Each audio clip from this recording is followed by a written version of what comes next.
อา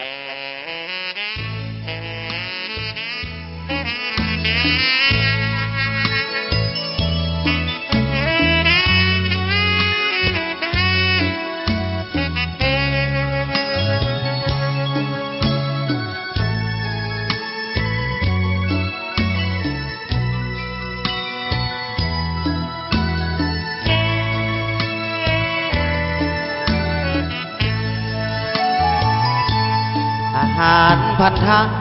ต้องมานอนหนาวอยู่ชายแดนอาหารการกินจะขาดแคลนอยู่ตามชายแดนก็ยังสุขใจเพื่อลาวทุกเผ่า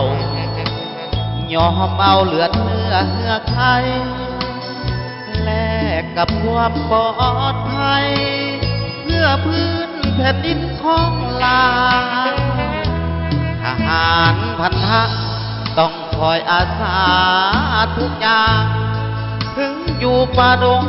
ก็ทางเมื่อกินปืนดังเมื่อยามหน้าหนาวขาดแสงสว่างกลางคืนต้องเอาหมู่ดาวมาเป็นเพื่อนคลายหนาวจนดาวลับลอยไกลตา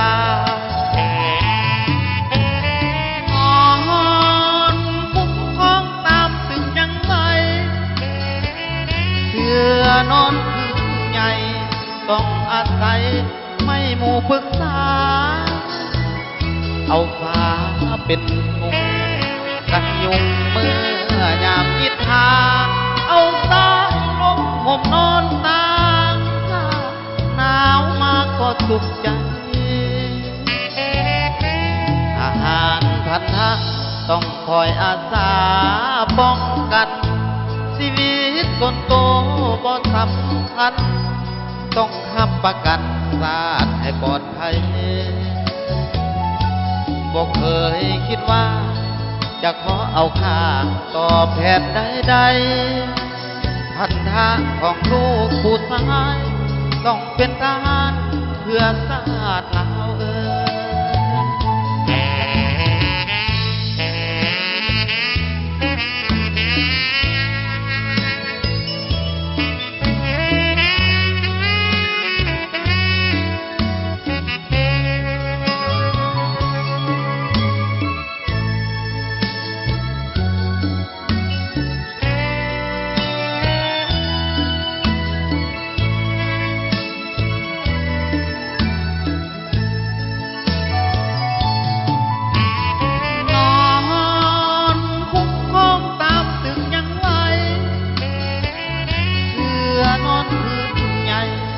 ต้องอาศัย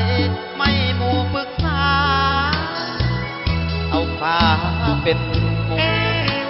ยุงเมื่อยามยิดทางเอาสายห่มนอนตางหนาวมาก็อุ่นใจอาหารพันธะต้องคอยอาสาป้องกัน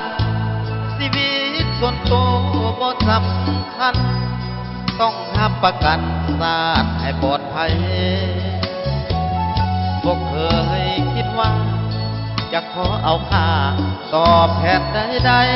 ๆพันธะของลูกผู้ชายต้องเป็นทหารเพื่อชาติลาว